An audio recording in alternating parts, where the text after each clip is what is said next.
columnist for the New York Times, I'm always on the hunt for the next killer gadget. Wow, so I can play my records straight into the iPhone? That's right. That's very cool. Each year, my beat brings me to the Consumer Electronics Show in Las Vegas to investigate the latest trends in new tech. It's a watch that is also a cellular phone, an MP3 player, a camera, a video camera. Somehow, the electronics world has found that the key to making stuff better is making it smaller. So that's the new flagship LED. Wow. Take the TV. 10 years ago, the first flat screens cost as much as $12,000. They had thick glass panels and weighed a whopping 85 pounds. But now? This TV is 0.3 inches deep. Are you kidding? The nice thing is when they FedEx it to you, they can just slip it under the door. Exactly. I'm on a quest to discover why size matters.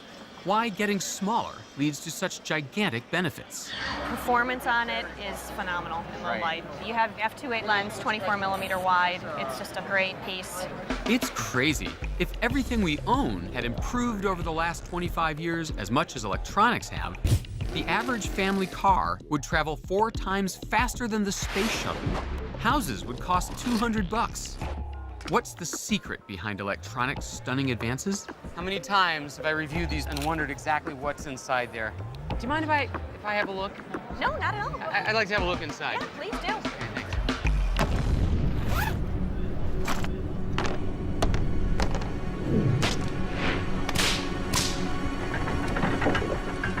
Where I come from, if you want to know how something works, you cut it open. Sony versus Saw. Here we go. You guys are standing far enough back because I don't want anyone to get hurt. What do you think we'll find? Elves? Butterflies? And now, let's see what really is on the inside of a digital camera.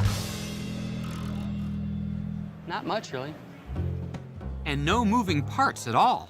This digital camera This is the brains. runs on a half-inch wide microchip. So it seems like if this is really the heart of the camera, a lot of it just exists so that I can handle it with my big human hands. Correct, because that's not exactly the most comfortable form factor you want to be using right there. I know. Honey, smile. Come on, let me see you smile. Come on. Yeah.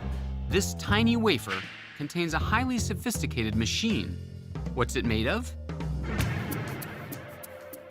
A computer chip is like a densely packed city. A solid slab of silicon sprinkled with other elements like boron and arsenic, topped by layers of metals and ceramics. They're laid out like tiny functional neighborhoods. Over here is memory. 50 years ago, you'd have needed a whole building full of vacuum tubes to store just a fraction of what fits in here. Over here is where data comes in and out of the chip. 50 years ago, the fastest computer on Earth could process maybe a few hundred punch cards a minute. Today, data goes in and out billions of times faster. And here is the processor. 50 years ago, a computer could add a few thousand numbers in a second. In that same amount of time, this tiny chip can perform billions of calculations. Scientists have discovered that the secret to cheap computing power is size. When we find the right materials and make them small, they change the world. The race to miniaturize began 500 years ago with an invention that in its day was the first personal computer. I'm talking about the watch. How do they go from big wall-mounted grandfather clocks to something you can wear on your wrist? The miniaturization, more functions in a smaller space. Pierre Gigax is a watchmaker in Switzerland. The microelectronics, Some of his watches have more than 400 components. And how small are some of the parts? there are parts which are 0.006 millimeter. So that means half the thickness of a hair. Hundreds of precision metal pieces, all driven by a simple mechanism that all clocks have in one form or another. The oscillator, the beating heart of the machine. It's the piece that puts the tick and the tock in time. You know, the time is flowing, and it's always difficult to measure something flowing. So what we do is we cut the time in slices, and the oscillator is counting the slices. The original oscillator was the pendulum, slicing like a knife through time, with each swing counted by the movement of circular gears. But pendulum clocks work only if they're upright in a fixed position. So in the Middle Ages, clocks were confined to immovable structures like towers or furniture. But in the 15th century, the invention of the mainspring changed everything. It was essentially the first battery, a metal coil that could store mechanical energy. As it unwound, the mainspring powered a compact wheel. It was a major breakthrough. Suddenly, gravity and the pendulum were no longer necessary. The new spring-driven mechanism made it possible to shrink the clock to fit into a hand or a pocket, and the pocket watch was born. This watch is absolutely amazing. It shows the exact position of the sun and the moon all around the Earth from the top of the North Pole. Oh man, that's really cool. And how much does this watch go for? Between $80,000 and $90,000. But no need to spend 90 grand to find out what time it is. Nowadays, super accurate watches are disposable. Thanks to another great clock revolution, which began in the 1960s, out went the spring and mechanical oscillator, replaced by a tiny sliver of solid mineral quartz. Slice a piece of quartz small enough, send an electric current through it, and it vibrates. Fast. A quartz-driven clock can accurately chop time into millionths of a second. But the biggest selling point for quartz is that it's cheap. That's because quartz is actually silicon, commonplace sand, the second most abundant element on Earth. For the first time, a material replaced a machine, opening the door to a new era of miniaturization. But silicon can do more than just mark time. It's a member of a strange class of elements called semiconductors, found on the table of the elements. As the name implies, they occupy a middle zone between metals, which conduct electric current, and insulators like rubber and plastic, which don't. Think of water flowing through a pipe. An insulator is like a pipe that's frozen. Electrons can't get through. Semiconductors are materials that change from free-flowing conductor to a frozen insulator and back again, simply by zapping them with an electric current. Switches made out of semiconductors are called transistors, and their amazing on-again, off-again switching ability made the computer revolution possible. But how did they get to be so small? One great place to look for answers is Intel, a pioneer in squeezing tiny transistors onto computer chips. I've met a lot of scientists who talk about switches and semiconductors, and somehow they're fulfilling the same function. But what is it? What we're trying to build with a semiconductor is a switch. This is one from the wall, something that you'd use to turn on a light and turn off. And in fact, when we push the switch up, we give an input, the light is the output. So in science fair terms, a switch then lets electricity go through or stops it. Exactly. And Based on the somehow- input, we change the flow of electricity. Electricity on or off. It's the only language computers understand. When the switch is off, the computer reads a 0. When the switch is on, the computer reads a 1. String a bunch of switches together, and you can create a code. With just 8 switches, you can represent any symbol on a keyboard. For a page, you need about 25,000 switches. 1.4 million will get you a second of music. Photos need tens of millions. And videos, we're talking about tens of billions. The more switches, the more power. The story of the computer revolution is the story of the shrinking switch. Early computers used mechanical relays and vacuum tubes as switches. Building a machine with just a few thousand took up rooms of space. But the silicon transistor changed all that. Because it's a material, not a machine, it's easy to shrink. Well, the exciting part about silicon transistors is we're actually using the atomic properties of the silicon. So rather than actually having to craft something to build the switch, to build the pieces, to build the spring, I actually, by doing some smart engineering, can get the electrons to flow by using the properties of the atom. And we brought some material to illustrate that.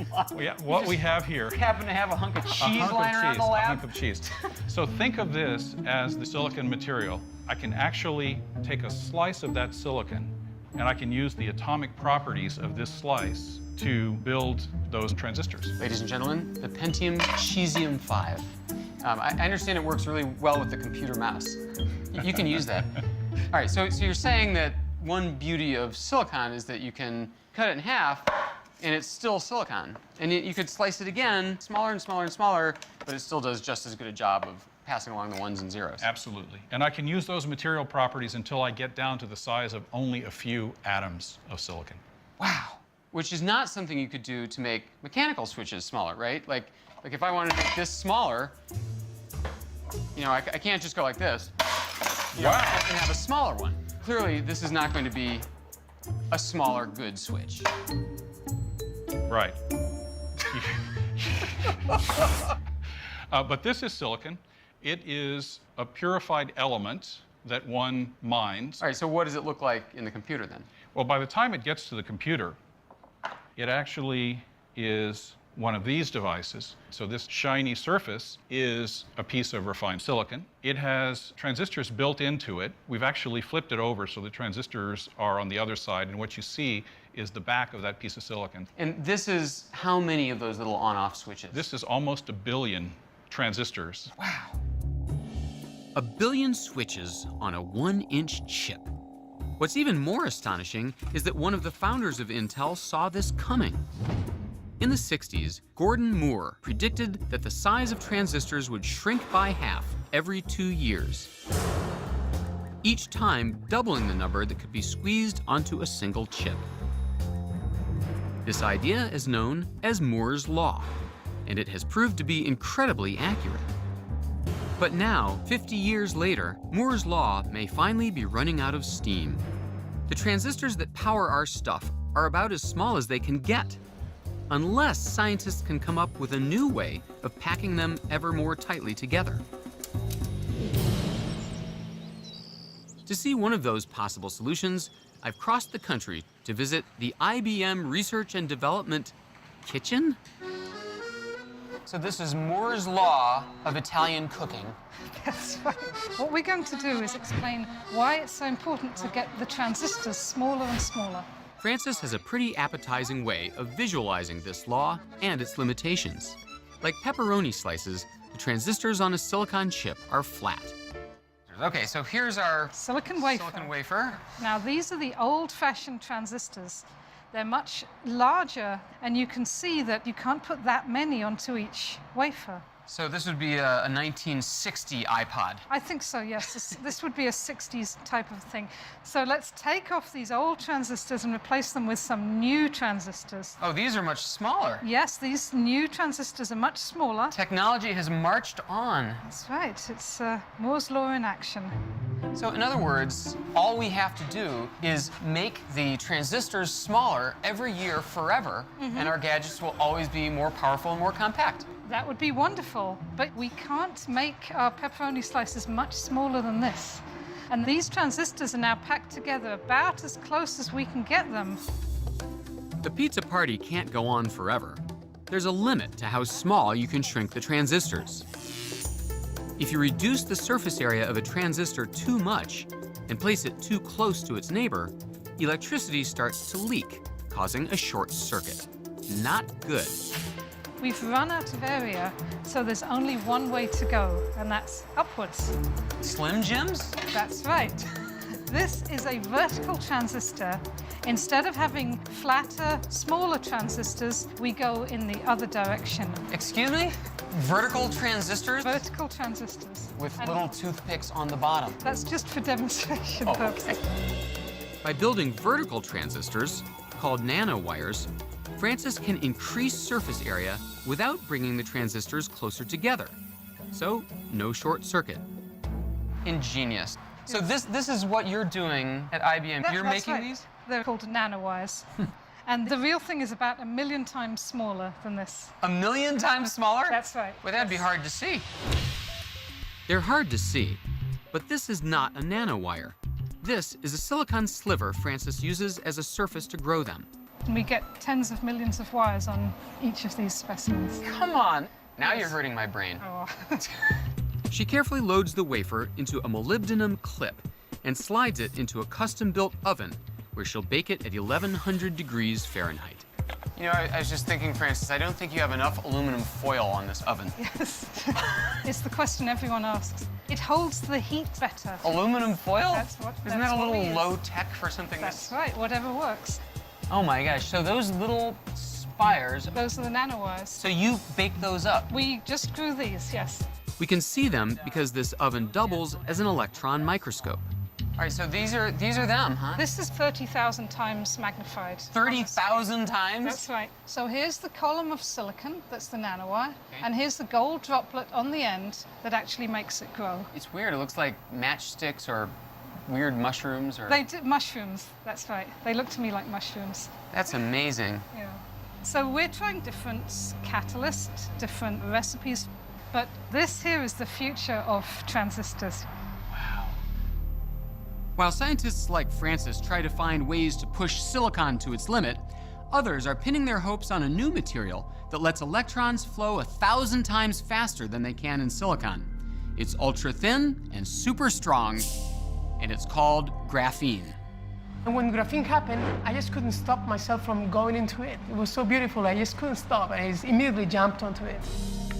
This is Dr. Pablo Jarillo Herrero, a professor at MIT and graphene guru. Here I have graphene.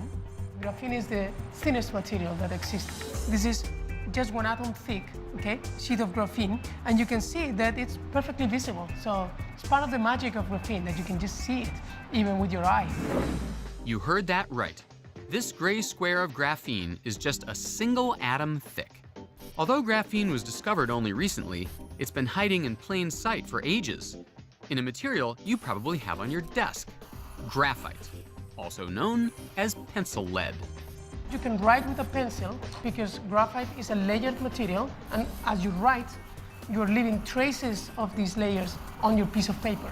So graphene is really just one sheet of this graphite material, a 1 atom thick sheet. That makes graphene an ideal conductor. At only 1 atom thick, there's nothing to restrict free electrons, which flow across the surface of the material like water across flat ice. Graphene is a very special conductor, it's the best conductor, and we're now studying those properties and learning how fantastic this material is. And scientists have also figured out how to make transistors out of graphene, giving it the ability to speak the language that electronics and computers understand. So I'm excited, it's beautiful. I mean, here you have a material that will enable high-speed, ultra-high-speed electronics working at very low power. But it gets even better. Turns out the only tool you need to make graphene is a piece of tape. It is so simple. Any high school student can indeed make 1 atom thick devices with this. It's really amazing. That Scotch tape is going to be folded into 2, and then when we separate the tape, this graphite naturally exfoliates in 2 pieces. Then we're going to fold it again. It will split into 4 pieces, then 8. Do it again and again, making the piece of graphite thinner and thinner and thinner, basically until we cover the entire tape with graphite. We're then going to take a silicon chip, deposit it on top of the tape, and what we're hoping is that the graphite pieces which are on the tape are going to get in intimate contact with the silicon.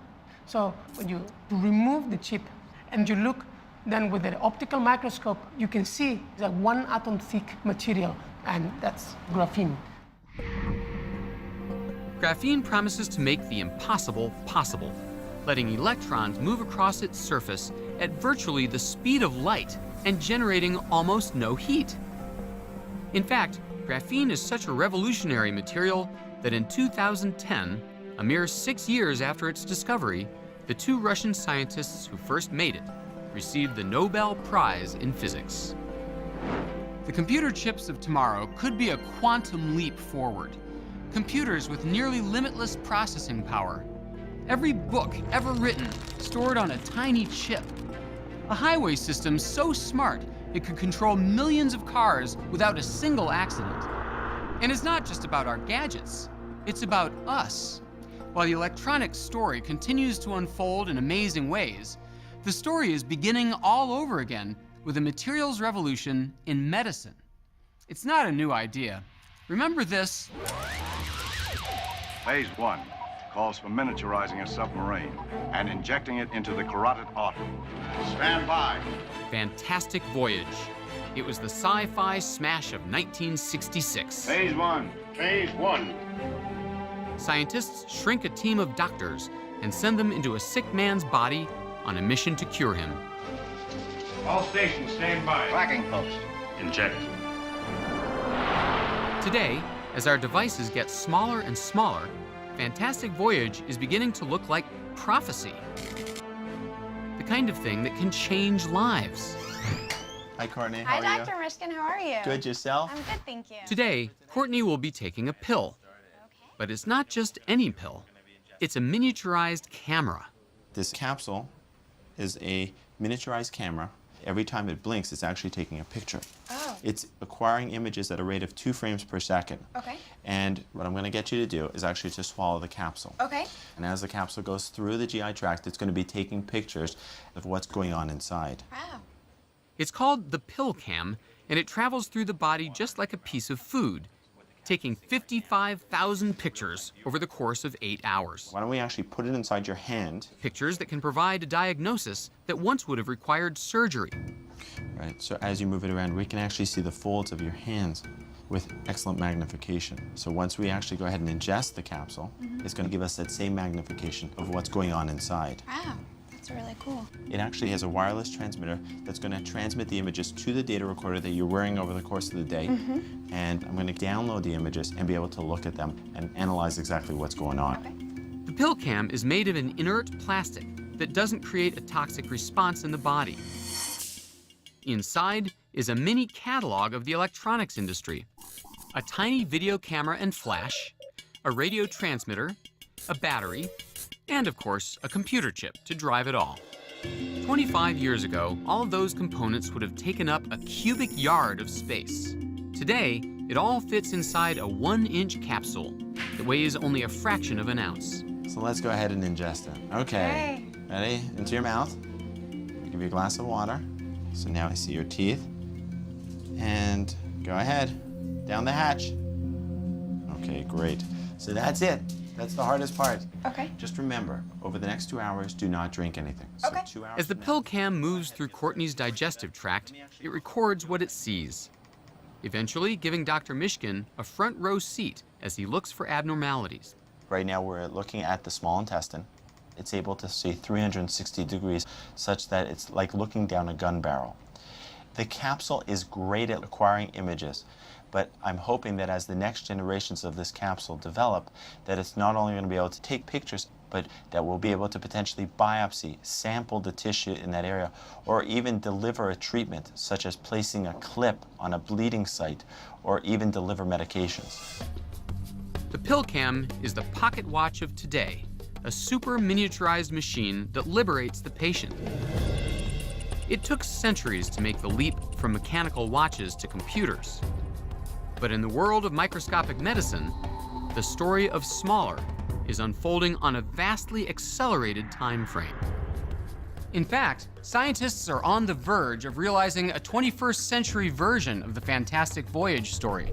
They're developing microscopically small robots that travel into the body's deepest reaches to diagnose, treat, and even destroy deadly illnesses.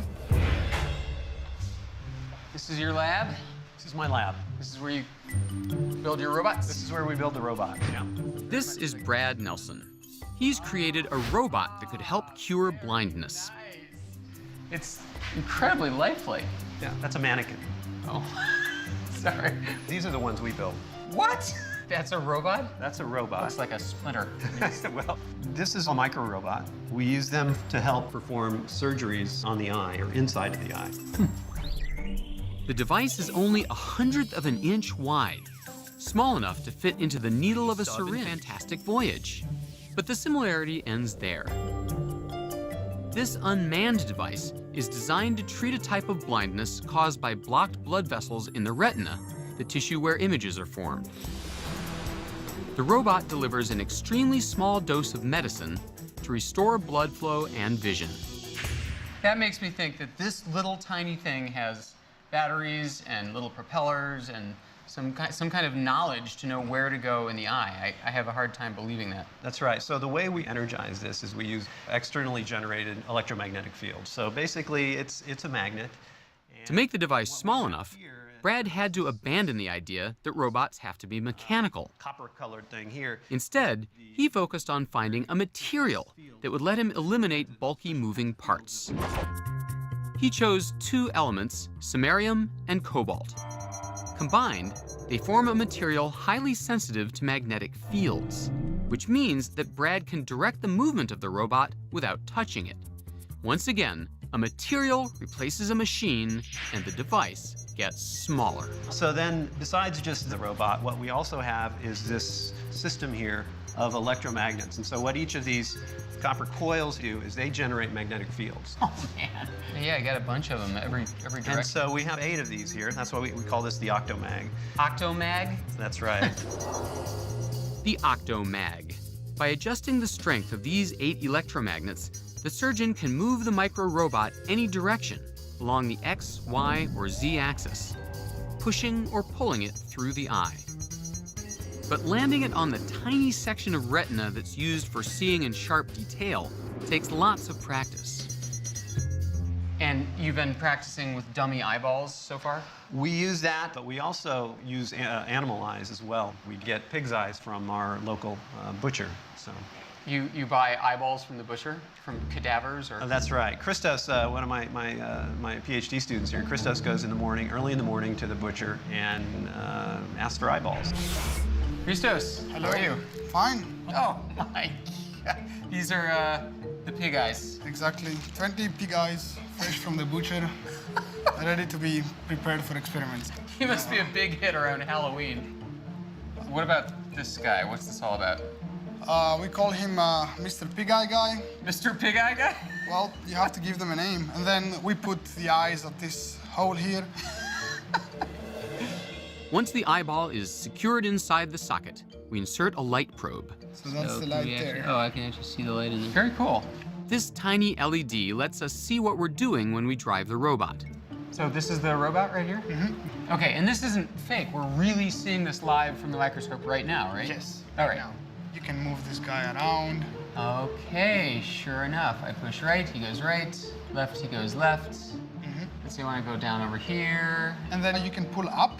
And oh, you it's can getting see bigger. Exactly. Yeah. This means that it's moving higher away from the retina. And closer to the surface of the... Oh, man, exactly. I think I just banged the top of the exactly. So cornea or whatever. That's the very top, and this is where the liquid ends. So you see this effect. Now let me push down. When you push down, it starts slowly going into the retina. Sinking. Wow, that's really cool. So now you've reached the bottom. You're touching the retina. Yeah, it's quite responsive. I can go right up here. Mm-hmm. Eventually, Brad hopes that there will be a commercial version of his device installed in doctors' offices. The magnets will be arranged in a housing that surrounds the patient's head, while the doctor peers through a microscope to guide the drug-filled robot. Brad's initial success combining materials and magnetic fields to make tiny devices has encouraged him to be even more ambitious. His goal is to build a robot that can swim through blood vessels. But along the way, he's discovered that the smaller you go, the stranger the world becomes. Oh dear, looks like the grad students have left their things out again. And the harder it is to get around. So what we've seen so far, the micro-robots for the eye, we're interested in going even smaller and trying to make smaller robots. So I set up an experiment here to kind of show you what some of the problems are when we try to make small things swim and why it's so much different than how big things like fish or toys like this swim in water. Okay. So what we've got here are 2 tanks. One is just regular water out of the tap. Yep. But this other one's glycerin. It's much thicker, kind of like oil or a corn syrup, something thick like that. Okay. So let's look at how something like this toy goldfish is going to swim in water. Wind her up? Wind her up and let her go. Yep. Okay, the tail goes back and forth. Just the way you'd expect. Yep, say that swimming is fairly effective. Okay, he's got a twin over there. Let's see how he does in the glycerin. All right, and this one's gonna go in the goop. And he wags his tail, and he doesn't move at all. This helps us illustrate how water feels when you get small. So if you took yourself and you made yourself about 10,000 times smaller, and you jumped in this pool of water, you would actually feel more like you were swimming in glycerin here, or goopy stuff like honey or something thick like that. A swimmer the size of a bacterium would never be able to get around using flippers or the breaststroke, because at that size, the friction from the water molecules becomes a major drag. For a long time, scientists couldn't figure out how bacteria were able to swim. But eventually, they discovered the secret. The tail, or flagellum, seems to move back and forth. But viewed from another angle, it's clear that it moves in a totally different way. Corkscrew tail. A corkscrew tail. Brad and his team have developed corkscrew robots that mimic bacteria. Bacteria like E. coli and Salmonella have developed these flagella that twist. This part is the flagella? This flagella twists through the liquid, just like a corkscrew going into a bottle of wine. So instead of propelling itself or using its inertia, it's actually kind of cutting through the fluid. It's almost pulling itself instead of pushing itself. It's pulling itself in a sense, like a screw going into wood or something like that. It's a completely different material interaction. Very cool. They use the same samarium cobalt material and magnetic fields to set them in motion. So it's literally like drilling its way through that liquid? Drilling its way up. Wow. This is the biggest one. The smallest one is only 30 microns long. That's 30 millionths of a meter, about a third the width of a human hair. So now, just in the last few years, we've actually been able to build small things of a similar size and shape to real bacteria that swim just like they do, potentially deep inside a person's body. The magnet-driven robots in Brad's lab, the iBot, the FlagellaBot, and even a soccer-playing robot that his students created, are each no bigger than a dust speck. Brad's learned to modify his robots to overcome the physical obstacles in the microscopic realm. But he's only scratched the surface of the strange properties in that infinitesimal world. An atom is actually a fraction of a nanometer. Chad Merkin is an explorer and pioneer in this weird realm, the nano world. You keep saying you're building things on the nanometer scale. I don't even know what a nanometer is. So this is a meter, this is a centimeter, this is a millimeter. Is this a nanometer? What's a nanometer? Let me try to illustrate it for you. If we shrink you by a factor of 2, you're about the size of a small child. We continue to shrink you by a factor of 2, 4 more times, you're about the size of a golf ball. We go to 10, you're now the size of an ant. We keep going another 7 times, and now you're about the diameter of a human hair. That's roughly what we can see with the naked eye. Even after so much shrinking, I'm not even close to the nanoscale. Cut me in half 5 more times, and I'm the size of a red blood cell. 5 more times, I'm a virus. 7 more times, and I'm finally 1 nanometer in size. 1 billionth of a meter. That's less than half the width of DNA. It seems unimaginable that we might harness materials this small, but in fact, it's not all that new. People have been using nanotechnology almost unknowingly for centuries. For example, back in the Middle Ages, when stained glass windows were made, they were using tiny little particles to get the beautiful colors. You simply need to go to Canterbury Cathedral, and you can see the effects of nanotechnology in the beautiful glass windows. Canterbury Cathedral. Some of the stained glass in here is nearly 1,000 years old. With so much history under one roof, it's no surprise that the cathedral needs a full-time staff of glass preservationists. So this is the paint station. This is like my local Home Depot with different swatches, right? It's a little bit like that, yes. This is Leonie Seliger, the head restorer at the cathedral. I've come in search of ancient nanotech secrets. What we're looking at here are stains. The stain gets fired, so it's like a pottery glaze. It's fused onto the surface of the glass. Okay. The trouble is that you don't just paint a yellow color on glass and you know how deep and how rich it is. You have to use a chemical process. So to make yellow. You mix silver with clay. Silver under heat actually produces a yellow glass. Wow. She's using silver chloride, which in its natural form looks like small silvery crystals. Leonie mixes a tiny amount with red clay. It's a silver salt that is mixed with this clay. You can't gotcha. see it. What you see is the clay. Okay, okay. You would then paint that on, and I've made a little series here where I've now applied this clay, and after it's fired, if I then wipe that off, and hey presto. Oh, look at that. From silver clay comes a golden color. There's some kind of voodoo chemistry going on there for sure. That's the mystery. Somehow, this is nanotechnology at work. In the heating process, the silver crystals break down into tiny nanoparticles and turn yellow. But it only works on this glass. And that's not all. Leonie assures me that there are several other metals used in stained glass where nanotech creates surprising color results. Copper would give you Brown. Or red. Red? Or green. That's just bizarre. Gold gives you beautiful, rich pink glass, even rich ruby glass. And why is that? Why is something that we think of as gold, why does it come out red? Ask a chemist. It's magic. It is a bit. I mean, in the Middle Ages, of course, it was always a closely guarded secret on what makes what color, at which temperature. When artists first learned how to change the colors of metals, it must have seemed like alchemy. But in fact, it had something to do with changes at the smallest possible scale. I want to get to the bottom of that mystery. So this is your inventory here? This is our stock. So I'm digging a little deeper at the English Antique Glass Company, which makes the colored glass used to repair Canterbury's windows. These cobalt blues. Wow. These sheets are crafted by hand, still using the same techniques that were developed in the 12th century. How many establishments are there? Making this? Yeah. We're the only makers of flat glass, traditional methods in the UK and Ireland. Wow. This is Mike Tuffy, the head of production here. He and his team of glassblowers are able to achieve the same rich colors found in the cathedral.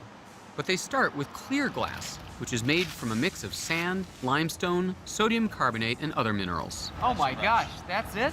That's it. That's the next great cathedral window right That's there? That's the next great cathedral window right there. It looks like kitty litter. It doesn't even look like glass. We just put that in the furnace. This is a rod that we use for the different colours. The rods contain concentrated amounts of the metals that create color when added to the clear glass. The color appears when it's fired at 1200 degrees Fahrenheit. So what does it look like when it comes out? Is it a sheet? Is it a blob? It's a blob. The journey from molten blob to colored glass is an intricate process of shaping, blowing, and refiring, resulting in a glass cylinder called a muff. It's this heating and cooling process that creates the final color, thanks to the action of the metal nanoparticles. You slit it, and then you have a flattening machine that uncurls it? That's it. That's a gold pink muff. There's gold dust in there? Yes. But it doesn't look gold, it looks pinkish. No, gold gives you pink. Gold gives you pink? Gold gives you pink. Why would that be? No, you would need to talk to a chemist on that. I plan to do that. Same answer. I'm 0 for 2 with the stained glass people. So I went to Canterbury Cathedral, and I actually spoke to the guy who makes the glass and the lady who does the repairs on those windows, and they said, sure enough, they add gold to the glass to make it red. It doesn't make any sense. And you know what they told me? We have no clue. But you're the scientist, man. You should be able to explain why gold makes red. Well, it turns out if you can control the size of a gold particle, if you can shrink it to this nanometer length scale, you have completely different optical properties. Gold's no longer gold when taken to the 13 nanometer size. It's ruby red in color. When light rays hit a colored material, some colors are absorbed and some are reflected. That's why roses are red and violets are blue. Many metals, like gold and silver, reflect most of the color's invisible light, which is why they can be polished to shine like mirrors. But when a particle of gold is made very small, below 100 nanometers, 100 billionths of a meter, the particle begins to absorb shorter wavelengths of light toward the blue end of the spectrum. The smaller the particle, the more blue is absorbed and the redder it appears. But it gets even stranger, because not only size matters, shape does too. Each of these vials contains water with silver nanoparticles dissolved in it. The only difference between them is the shape of the particles. In this test, silver rods give you yellow, silver triangles green, silver prisms give you blue. If metals behaved like this in our big world, then just changing the size or shape of your car would alter its color. Chad sees tremendous potential in this weird nano phenomenon. With almost an infinite number of possibilities, you no longer have to take what nature gives you. You can adjust color simply by becoming a nano-architect. Scientists call this strange property of small materials structural color. The living world figured this out millions of years ago. Structural color on the nano scale creates the iridescent pigments in butterfly wings, beetle shells, and peacock feathers. Well, why do we care? I mean, cool, little tiny gold particles are really red. I mean, how does that help mankind? Well, the reason we care is that once you discover new properties, those new properties almost always lead to new applications. There are already a number of medical applications. Chad Merkin has developed a technology that harnesses the unique properties of gold and silver nanoparticles to test for genetic variations in patients. Sequencing DNA is expensive and time-consuming, but Chad's revolutionary test takes less than 2 hours. I offered to bleed for science to see how it works. And your name is? David. Okay, so we're doing a low blood draw today. You can relax. Is this the extraction bench? Yes, this is. First, a technician extracts pure DNA from my blood sample. This is my DNA. This is your DNA. He then loads it into a small disposable cartridge and inserts it into the machine for testing. This test can actually read the letters of my DNA, and using gold nanoparticles, it flags variations that might make me unusually sensitive to particular drugs, or even mutations that signal heightened risk for disease. Less than 2 hours after drawing my blood, the results are in. It turns out that the test has some interesting news for me about my sensitivity to a blood-thinning drug called warfarin, or Coumadin. It's commonly prescribed to stroke and cardiac patients. It's a potentially life-saving drug, but if the dosage is wrong, it can cause fatal bleeding. So what's my warfarin dosage? What they call a double hit, I'm sorry to say. A double hit? You're a double hit. So you have two genes that are mutated, and therefore you're very sensitive to warfarin. And your calculated dose is 2.7 milligrams. See, I knew it. My mother always said it would be like 2.6 or 2.5, but I always said, no, Mom, mine's 2.7. You should always listen to your mom there, David. The nanosphere test gave me some crucial information. This is the mutation. Quickly enough to save my life if I'd been ill. It's a diagnostic tool. The next goal is to fight illness in the body at the same tiny scale. Okay, so when we inject this, it'll go in the bloodstream and find the cancer, like a rocket guidance system. Sam Wickline has invented a nano device that's smaller than a virus. Engineered atom by atom, his hunter-killer robots are designed to travel by the billions in the bloodstream. They're pre-programmed by a doctor to seek out specific types of cancer cells and then destroy them, with none of the side effects associated with current drug therapies. It's the ultimate fantastic voyage dream, and it's borrowing a page from these little guys. Wow. See here? Now, Whoa. this is full of honey. See, there's probably 35 pounds of honey in that. Oh my gosh. Yeah, in fact, I'll take it out and show you. He's brought me to meet beekeeper Ted Jansen to get a close-up look at the inspiration behind the science. Now, see, here's one that's already stung me. See? What? But aren't you gonna say ow or something? No, that, see, Oh my gosh. see, that's the little venom sac that they leave. It's not the stinger that hurts you, it's the venom going in you. A bee sting may seem like a minor irritation, but actually the venom is extremely toxic to cells. Immediately when you get it out of there, the pain stops. So why would it have been bad for you to just pluck it out? Because you squeeze the sac and squeeze all the venom in. Oh, I see, I see. Okay. So, Sam, you're not here to see how they make honey. No, we like the bees because they make a toxin. The toxin is melatonin, and we use it to specifically treat cancers. Bee venom is a cancer drug? Yes, bee venom is an excellent cancer drug. It's been known for quite some time, but the problem is how to deliver it. Melatonin is not being used yet to fight cancer because it will destroy any cell it bumps into, including healthy ones. But realizing its potential, Sam set out to engineer a nanoscale robot to carry the toxin safely through the body and release it only when it finds its target. Not surprisingly, he calls his invention nanobees. Each nanobee has 3 parts. So what we've got here is a model of... Sam explains with a simple demonstration of how they fit together. This basically is a sphere of carbon and fluorine atoms that forms the carrier for that melatonin. The center of the nanobee is a nanoparticle constructed out of several thousand carbon and fluorine atoms arranged in a spherical cluster less than 300 nanometers in diameter.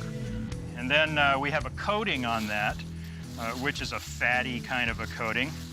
And this fatty coating allows us to insert the melatonin toxin into this particle here. They would be all over this thing. Exactly. This outer layer holds the deadly bee poison in place.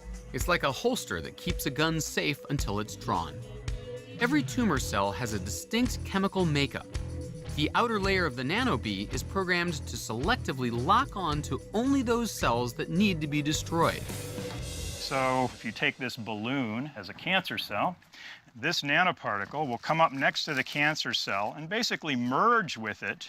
The coating will come off, and the melatonin itself forms a hole in the cancer cell and pops it.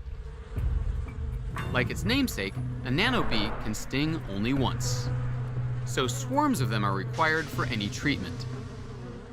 Sam's lab has decoded the chemical makeup of the bee venom so he can manufacture it in large quantities for his nanobee swarms. I say goodbye to our beekeeping hosts in order to pay a visit to Sam's lab at Washington University to see how the nanobees work in the body. So here we are in the magnetic resonance imaging suite. I'm going to show you what it's like to be a patient as if we were looking for nanobees inside of you. And may I just say, what a boost this gives my dignity to wear a sundress and slide into a giant bagel. Well, let's go toast you. An MRI uses strong magnetic fields and radio waves to detect certain molecules in the body. Hi. This machine has been tuned to detect fluorine atoms, which are part of the nanobee molecules but are otherwise very rare in the body. Okay, you having fun in there yet? We're rolling. I think I remember this ride. I think I did it at Six Flags. If Sam had actually injected nanobees into me, and if I had the cancer that they'd been trained to fight, You're going to start hearing some noise. they would travel in my bloodstream and stick to any target tissue they encounter.